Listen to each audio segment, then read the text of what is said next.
We're going to take your scooter because we might get to go in the park later. This might be the first time he's ever actually used it outside.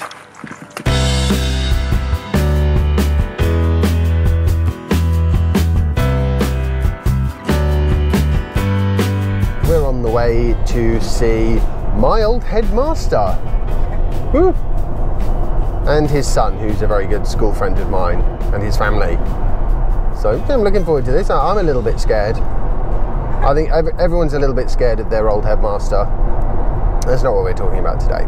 So what I wanted to go through a bit was EV incentives, because there's quite a lot of EV incentives out there, and some of them seem to work very well, some of them don't seem to work very well. And this was actually sort of prompted by, well, it's something I've been wanting to do for a little while, a video on this, and through pure coincidence, it turns out that Nottingham Council are going to introduce an EV-only lane in a sort of similar fashion to California and Norway. So for example, in Norway, you've got electric vehicles are allowed in bus lanes. And I actually think that is the perfect sort of incentive, because it doesn't cost a huge amount of money. It's a real perk that will really push people to buy an EV. And they'll buy an EV if they primarily intend to drive into a city centre, which is an area which tends to have high congestion, high pollution. It's actually the perfect place for EVs to be. If a car has got to be turned from a gas guzzler into an EV, the place to do it is in the city. It's cheaper and easier to get the lower range EVs. They fit in perfectly with the environmental concerns that surround a city in particular. The only slight problem is where do you charge them, but that can be overcome with a bit of forethought and money. And there are various other EV incentive schemes out there, some of them which do very well. I think one of the best ideas is not charging tax on EVs. Like for example in the UK, they could make EVs VAT free. I think that would be a great idea. You're not giving people anything, you're just saying, well, you're buying an EV so you don't have to pay this. I'm not a massive fan of the grant system that the UK currently has. The way I see it, there are basically two kinds of incentive schemes. Wow, that is one serious cyclist powering down the road at about 40-45 miles an hour.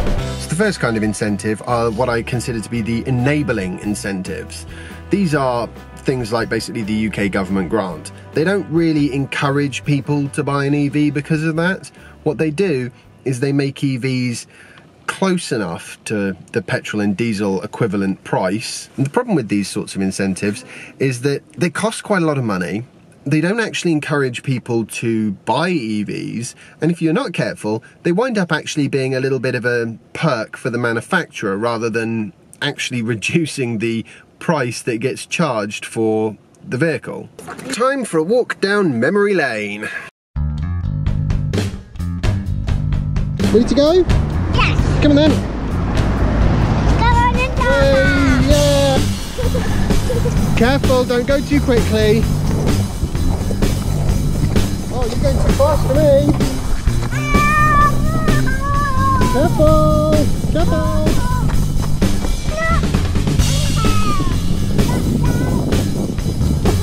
Oh my word! Careful! That's a good scooter, isn't it? What do you say to Granny for giving you that scooter for your birthday? Thank you! Whoa, big hill! I'm going to catch up the right! Remember to be careful! Oh.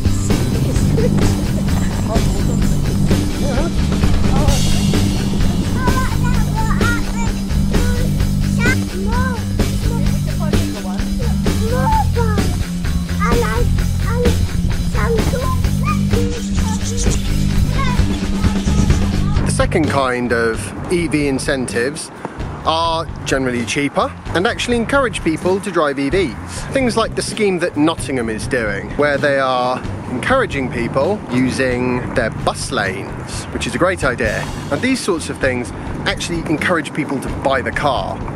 Free parking, bus lane use. Free long distance charging works, but that's kind of ended for all but Tesla. Oh, I made it! You made it! I made it! Wow, fantastic! The great thing about these sorts of EV incentives is they don't usually cost very much, and because they make a real difference to people's lives, things like HOV lane access, so the end result is people actually buy more EVs. Oh, I've lost Jasper. You ready to go back quickly? Ready? Go!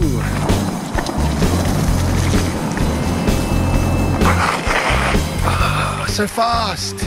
Okay, this is not going according to plan. Thought I was going to be doing a bit of vlogging while Soph finished her coffee, and instead, I'm just looking after Jasper. If we go back up this way, then we'll turn around and we'll go back and see what Mummy's doing, okay? It'll be time to go home in a minute.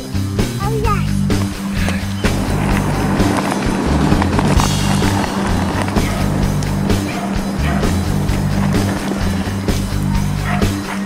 Mummy, be back! Yeah, my attempt at a bit of skateboard vlogging ended in Jasper-inspired disruption. That never happens. Good scooting, Jasper. You're pretty good at that.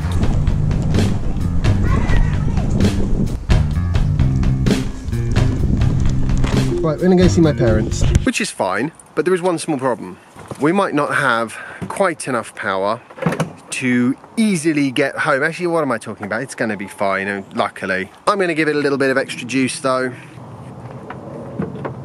The key thing with EV incentives is you're either making the purchase of an EV possible or you're encouraging people to buy an EV. And these are two fundamentally different kinds of incentives. Each with their pros, each with their cons. One thing's for sure, whatever Norway is doing is definitely working. We've still got to drive all the way home. Today's been extremely fun, but also quite tiring.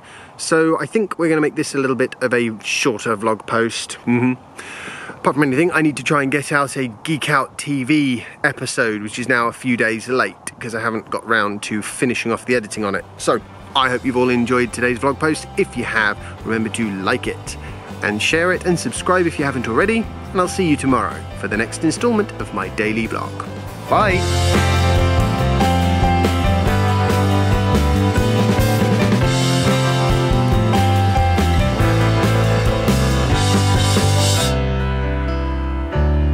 My parents could definitely do with a faster charger.